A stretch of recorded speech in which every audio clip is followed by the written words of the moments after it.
আবার গল্পের নতুন আরও একটি পাঠে আপনাদেরকে স্বাগতম। বিখ্যাত সব গল্পের সংগ্রহ পেতে আবার গল্পের সাথেই থাকুন।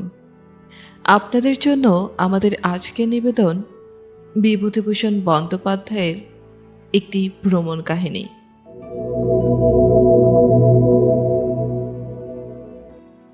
আপিসে পানের আর জর্দার কৌটো দুটোই ফেলে এসেছেন গোপীকৃষ্ণবাবু।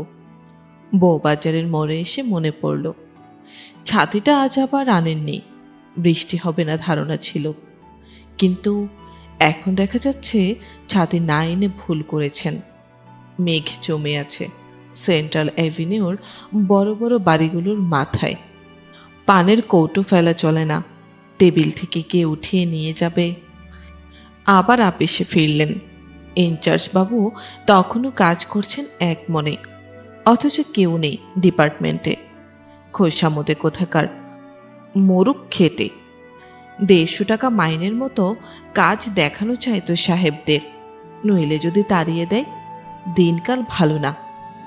তাদের যে 50টি টাকা, সেই 50টি টাকা কেউ নেবে না, কেউ বাড়তি দেবেও না। এই যুদ্ধের বাজার চালানো যে কত দায় হয়েছে সে বোঝে যে চালায়। 50টি টাকা মাইনে, 1 পয়সা উপরে নেই। ওভারটাইম খাটলে 1 টাকা দৈনিক পাওয়া যায় বটে, কিন্তু ওভারটাইম কয়দিন হয় মাসে? আপিস থেকে রেশন দেয় তাই রক্ষে, নইলে না খেয়ে মরতে হতো সপরিবারে। খিদে পেয়েছে বড়। মোড়ের এই দোকানখানায় এবার পানের কৌটো নিতে আসবার সময় দেখে এসেছেন বেশ বড় বড় কচুরি বাজছে। নিশ্চয় 4 পয়সায় একখানা।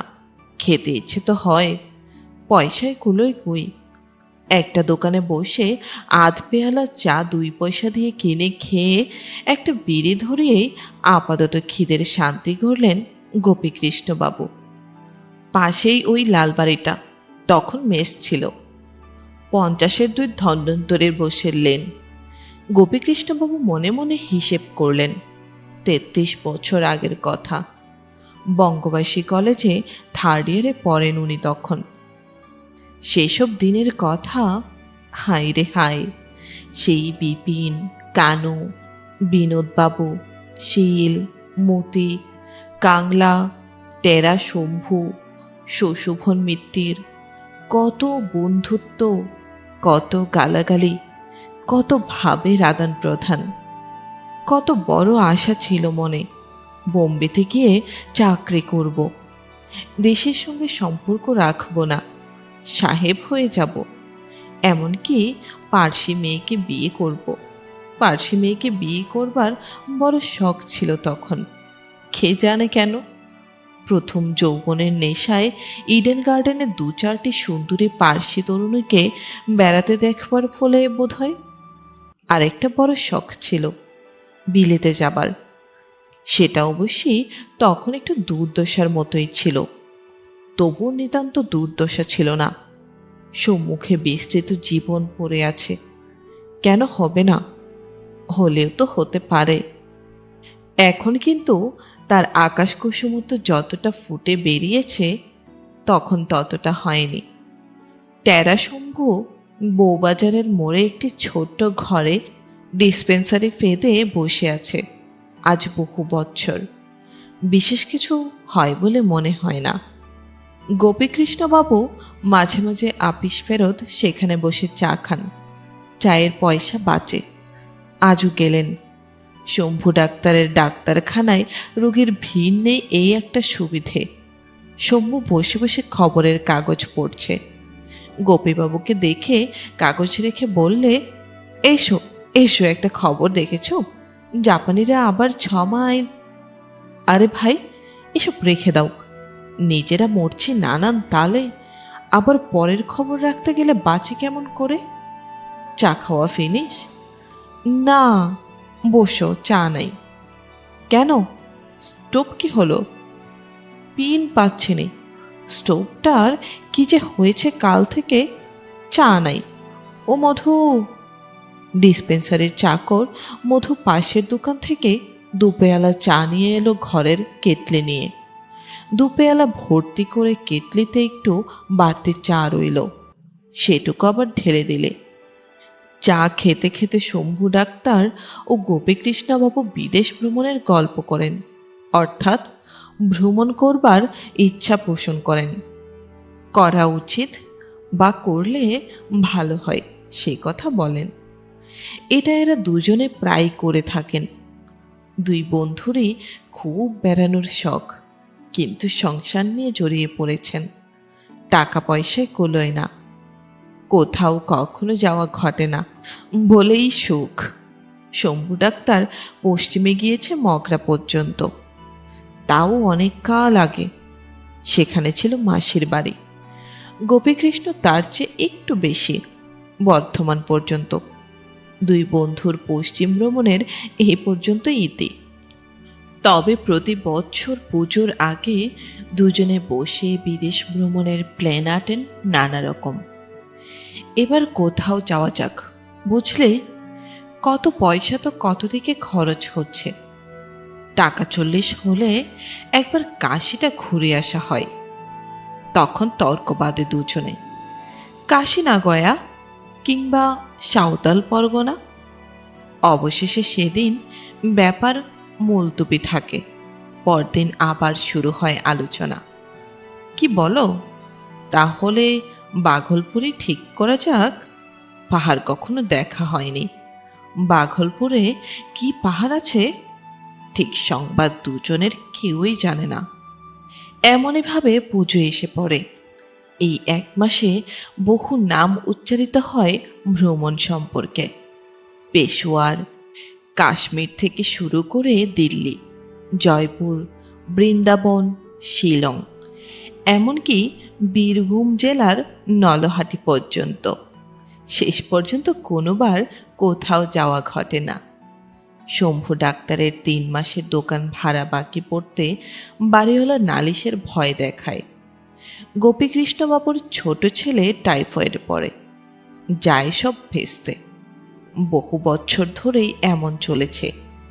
তবু এরা ছাড়বার বা দমবার পাত্র নয়। শ্রাবণ মাসের শেষে থেকে শুরু করে পুজোর পর্যন্ত ভ্রমণের সম্বন্ধে আলোচনা এদের কামাই নেই। এতে তো পয়সা খরচ হয় না, অথচ টাইম টেবিল ঘেটে 5টা দূরের নাম পড়ে বেশ আনন্দ পায়। আজও গোপীকৃষ্ণবাবু চা খেতে খেতে বললেন, আর মাসখানেক বাকি পুজোর, এবার কিন্তু কোথাও যাওয়া নিতান্ত দরকার। ঠিক করে ফেলা যাক আজই, বুঝলে? টাইম টেবিলে আছে তো, টাইম টেবিল তৈরি। যারা কখনো কোথাও বেড়ায় না তাদের টেবিলে সর্বদা টাইম টেবিল মজুদ থাকে। শম্ভু ডাক্তার খাপ থেকে চশমা খুলে টাইম টেবিলের পাতা উল্টান। আচ্ছা, চিত্রকূট জায়গাটা নাকি খুব ভালো, তুমি জানো কিছু? এক অন্ধ আরেক অন্ধকে পথ দেখায়। গোপীকৃষ্ণবাবু বলেন, হ্যাঁ, তা বেশ ভালো জায়গা। ভাড়াটা দেখো হে। আবার ভাই, আর অমত করো না, চলো চিত্রকূটে যাওয়া যাক। গোপাল কৃষ্ণবাবু ন্যায্য পক্ষে বলতে পারতেন, তার মতামতের অভাবেই যে এতকাল ভ্রমণ বন্ধ আছে এ কথা সত্যি নয়, কিন্তু তিনি কোনো প্রতিবাদ করেন না।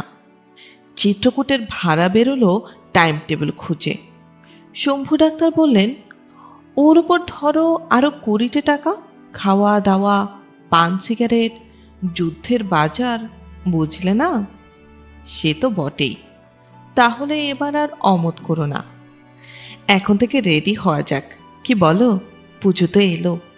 দুই বন্ধুতে আরও ঘন্টা 2 বসে ভ্রমণের নানা পরামর্শ করেন। বাড়ি থেকে খাবার তৈরি করে নেওয়া উচিত, সব জিনিস আগ্রা। বেডিং কি কি সঙ্গে নেওয়া যায়? শম্ভু ডাক্তার মুখে মুখে বলতে লেগে গেলেন, ধরো একটা মশারি, বালিশ। গোপীকৃষ্ণবাবু অধীরভাবে বললেন, আহা হা হা হা, মুখে কেন, কাগজে লিখে ফেলো না। কাজ পাকা করা দরকার। মশারি, বালিশ, তারপর গায়ে দেবার কম্বল। কম্বল? সুচ নেই। একজন লোক ফুটপাতে দাঁড়িয়ে বলল, এটা কি ডাক্তারখানা? শম্ভু ডাক্তার হাতে কলম ফেলে ব্যস্ত সমস্তভাবে উঠে দাঁড়িয়ে বলে, হাঁ হাঁ হাঁ, ডাক্তারখানা, ডাক্তারখানা। কি দরকার? লোকটা বললে, হোমিওপ্যাথিক। হ্যাঁ হ্যাঁ, হোমিওপ্যাথিক, ভালো হোমিওপ্যাথিক। কার অসুখ? অসুখ কারো না, এমনি জিজ্ঞেস করছি। সে চলে গেল। শম্ভুবাবু আবার এসে টেবিলে বসে কলম ধরলেন। বিরক্তির স্বরে বললেন, মিছিমিছি জ্বালায়, যেমন সব কাণ্ড। হ্যাঁ, তারপর বলো সুঝনি। রাত 10টার সময় ব্যাপারটি অমীমাংসিত ও মুলতুবি রেখে দুই বন্ধু বাড়ি রওনা হন। কথা হয় আগামীকাল আবার বিকেলে একত্রিত হয়ে পুনরায় আজকের খেই ধরা হবে, চলবে পরামর্শ। বাড়ি ফিরে গোপীকৃষ্ণবাবু আহারাদি করে শয়ন করেন, কিন্তু উত্তেজনায় ঘুম আসে না। চিত্রকূট কত দূর না জানি, কত পাহাড় জঙ্গল দিয়ে যাওয়া, অনেক দূরের ট্রেন জার্নি, কত মজা হবে রাস্তায়। ভালো কথা, একদিন ভালো সিগারেট নিতে হবে সঙ্গে। কত পয়সা তো কত দিকে যাচ্ছে। জীবনের একটা সুখ, বড় বড় পাহাড় দেখা যাবে পথে। পাহাড়েই কখনো দেখা হয়নি। ছুটির আর কত দেরি। গোপীকৃষ্ণবাবু ক্যালেন্ডার দেখলেন উঠে, 26 দিন বাকি মোটে। টাকার জোগাড় দেখতে হয় এখন থেকেই। গোপীকৃষ্ণবাবুর স্ত্রীর পিত্রালয় কোলাঘাটের কাছে। তারেক শেলক মিলিটারিতে কি চাকরি পেয়ে কানপুর চলে গিয়েছিল। আজ 2 দিন যাবৎ চিঠি এসেছে যে সেই শেলকটি বাড়ি এসেছে, তার সঙ্গে একবার দেখা করতে যাওয়া দরকার। গোপীবাবুর স্ত্রী স্বামীকে তাগাদা দিতে লাগলেন। কবে সেখানে যাওয়া হচ্ছে? এবার পুজোর সময়ে কোলাঘাট নিয়ে চলো, কতদিন তো যাওয়া হয়নি, ভাইটার সঙ্গেও দেখা হবে। গোপীকৃষ্ণবাবু বিরক্ত হয়ে বললেন, হ্যাঁ যাচ্ছি এখন তোমার সেই অজগণ্ড মুখ্য ভাইয়ের সঙ্গে দেখা করতে, সেই ধপধপে জায়গায়। গোপীকৃষ্ণবাবুর স্ত্রী ঝাঁঝালো সুরে বলে উঠলেন, ও কণ্ড মুখ্য, তোমার চেয়ে আর তোমার সেই হোমিওপ্যাথির জল বেচার ডাক্তার বন্ধুর চেয়ে অনেক ভালো। সে তবু আছে কানপুরে, 150 টাকা রোজগার করছে। তুমি বিয়ে পাশ করে 60 টাকায় ঘষছ। আজ সেই আমার বিয়ে হয়ে পর্যন্ত বেলুরের ওই দিকে কখনো মারালে না দুজনে। তোমাদের চেয়ে সে অনেক ভালো। মেয়ে মানুষের সঙ্গে তর্ক করে কোনো লাভ নেই। গোপীকৃষ্ণবাবু চুপ করে শুয়ে পড়লেন। পরদিন আবার আপিস থেকে ফিরবার পথে তিনি গেলেন শম্ভু ডাক্তারের ওখানে। চা পানের পর আবার দুজনে নিবিড় পরামর্শ শুরু করলো। কত টাকা সঙ্গে নিয়ে যাওয়া যায় তার একটা নেট হিসাব করে ফেলতে হবে। শম্ভু ডাক্তার বলেন, আশু স্যান্ডেল কাল এসেছিল তুমি যাওয়ার পরে। তার মুখে শুনলাম পথে নিমিয়া ঘাট বলে একটা স্টেশনে নেমে পরেশনাথ পাহাড়ে ওঠা যাবে। চলো না কেন, এক দিলে 2 পাখি মারা যাক। পরেশনাথ পাহাড়? হ্যাঁ, highest hill on the Bengal plain. সেটা দেখা? হ্যাঁ হ্যাঁ, খুব ভালো, তাই যাওয়া হবে। টাকাটার হিসেব ধরো এবার। যাতায়াতে ধরো, রেল ভাড়া, খোরাকি, টুকিটাকি জিনিসপত্র কেনা। কিনতে গেলে হাতে কেনা যায়, জিনিস কেনা বাদ দাও, শুধু নিট খরচা যেটা। এইভাবে সেদিনও কেটে গেল। পরদিন আবার পরামর্শ সভা বসে। এদিন কথা ওঠে কি কি জিনিস সঙ্গে নেওয়া যাবে। মশারি নেওয়া যাবে কি না এই তর্কে সেদিন কোনো মীমাংসা হলো না। শম্ভু ডাক্তার বলেন, যেখানেই যাও, মশা থাক বা না থাক, মশারির সঙ্গে থাকাই ভালো। মশা কামড়ালেই ম্যালেরিয়া হয়, ফাইলেরিয়া হয়, আরও কত কি। মশারি নেওয়াটা এসেন্সিয়াল। গোপীবাবুর মতে অত দূরে পশ্চিমে পাহাড়ে দেশে মশা ফসা নেই। একে আর বাংলাদেশের খানাডোবা ভরা পাড়াগা। মিছিমিছি ভার বোঝা বাড়ানো, ট্রাভেল লাইট, একগাদা বোচকা বুচকি ঘাড়ে করে বেড়ানোর কোনো মানে হয় না। রাত 10টা। 2 বন্ধু সভা করে সেদিনের মতো যে যার বাড়ি চলে গেল। আবার পরদিন দুজনে মিললেন। আজকার তর্কের বিষয়ে খাবার জিনিস কি কি সঙ্গে নেওয়া যাবে। বাড়িতে লুচি পরোটা করে নেওয়াই ভালো। খাওয়ার জিনিসের আগুন দর। 1 টাকার খাবার খেলেও পেট ভরে না। কি কি খাবার নেওয়া যায়? লুচি না পরোটা? আলুর তরকারি নেওয়ার দরকার নেই, বড্ড দাম আলুর। কুমড়োর ছোকা আর কচুর ঘন্ট দিব্যি তরকারি। আরও কয়েকদিন এইভাবে কাটবার পরে পুজো নিকটে এসে পড়ল। গোপীকৃষ্ণবাবুর মনে আনন্দ আর ধরে না। স্ত্রীকে বললেন, সব ঠিক যেন থাকে, ছোট মশারিটা সেলাই করে দাও, আরেকটা ছোট ঘটি। দিন 7 পরে পুজোর ছুটি হবে। গোপীকৃষ্ণবাবুর ডাক পড়ল একদিন বড়বাবুর ঘরে। বড়বাবু বললেন, একটা কথা বলি, পুজোর বোনাসের লিস্ট হয়েছে, তাতে কিন্তু আপনার নাম নেই। আগে কেন? আর বছর আপনারা কজন লিফট পেয়েছিলেন, এবছর আবার তাদের বোনাস দিলে অন্য সবার উপর অবিচার করা হবে, তাই ঠিক হয়েছে। স্যার, এ কেমন যুক্তি হলো? কাজে সন্তুষ্ট হয়েই তো আপনারা লিফট দিয়েছিলেন, এবছর তবে এমন কি অপরাধ হলো আমাদের? বাঙালির অফিস, যা মনিবের রায় সেই অনুসারে কাজ হবে। মনিব যা ভালো বোঝেন, যুক্তি টুক্তি এখানে খাটবে না, হলোও না। অন্য সকলে 1.5 মাসের মাইনে বোনাস পেয়ে গেল, গোপীকৃষ্ণবাবুর অদৃষ্টে জুটল শুধু মাইনেটি। সেই দিনে গোপীকৃষ্ণবাবু অগ্রিম কিছু টাকার দরখাস্ত করলেন। মঞ্জুর হলো মাত্র 15টি টাকা, তাও বজায় রাখা গেল না। দেশের বাড়ি থেকে চিঠি এসে হাজির। বৃদ্ধ পিসিমা লিখেছেন, চৌকিদারি ট্যাক্স বাকি পড়েছে অনেক দিনের, এবার না দিলে ঘরবাড়ি ক্রোক্কর হবে। পত্রপাঠ 8 টাকা 13 আনা 6 কোয়ার্টারের ট্যাক্স বাবদ যেন পাঠানো হয়। গোপীকৃষ্ণবাবু প্রথমে রাগ করেছিলেন, যায় যাকে ক্রোক হয়ে, ভারী তো ভাঙা পৈতৃক বাড়ি, মশার জঙ্গলে ভর্তি। কেন? পিসিমা বাঁশ আম কাঁঠালের উপসত্ব ভোগ করছেন, চৌকিদারের ট্যাক্সটা তিনি দিতে পারেন না? আমার ঘাড়ে কেন চাপিয়েছেন? আমি কি সেখানে বাস করি? পাঠাবো না টাকা। পরে তার স্ত্রী বোঝালেন, চোরের ওপর রাগ করে মাটিতে ভাত খেয়ে কি লাভ? তার 2টি ছেলে, বেঁচে থাকলে ও সম্পত্তি তাদেরই থাকবে। বুড়ো পিসিমা চোখ বুঝবেন আজ বাদে কাল, বাড়িঘর বজায় রাখবার গরজ তার তো থাকবার কথাও নয়। শম্ভু ডাক্তারের বৈঠকখানায় গোপীকৃষ্ণবাবু ঢুকলেন একটু মনমরা ভাবে। দেখলেন শম্ভু ডাক্তারের মনের অবস্থাও তেমন সুবিধে নয়। চা এলো, ভ্রমণ বিষয়ে কোনো কথাই ওঠে না, অন্যান্য কথাই চলে। গোপীবাবু সাহসে ভর করে বললেন, তারপর যাওয়া সম্বন্ধে কি ঠিক করলে? শম্ভু ডাক্তার বললেন, ভাই, এ মাসে যা কিছু পেয়েছিলাম সব গেল ছেলে মেয়ের কাপড় চোপড় কিনতে। আগে তো ভাবিনি অত টাকা কাপড়ে খরচ হবে। 1খানা করে কাপড় কিনতে 43 টাকা খরচ হয়ে গেল। আর হাতে টাকা নেই, তবে 5 দিন এখনো বাকি।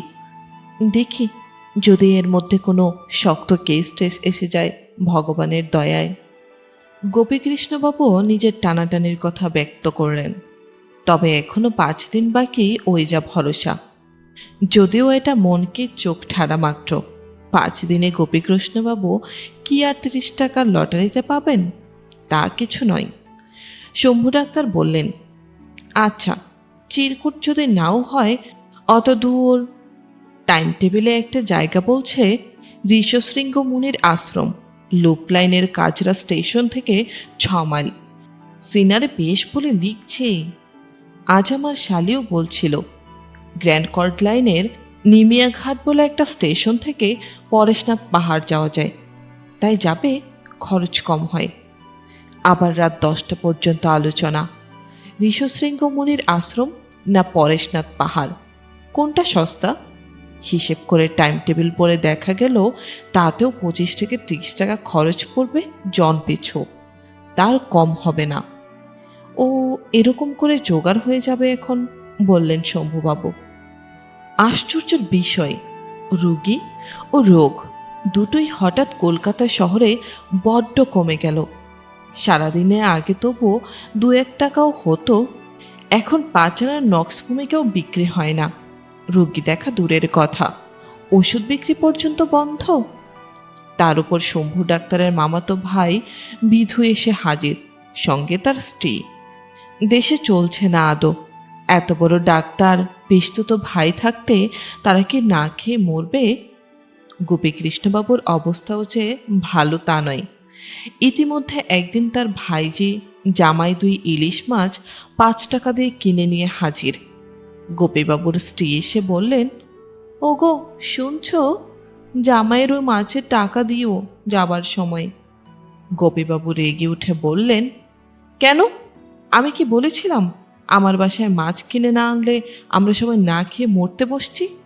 5 টাকা খরচ করে একজোড়া মাছ না আনলে চলছিল না? ছি, ও কথা বলতে নেই।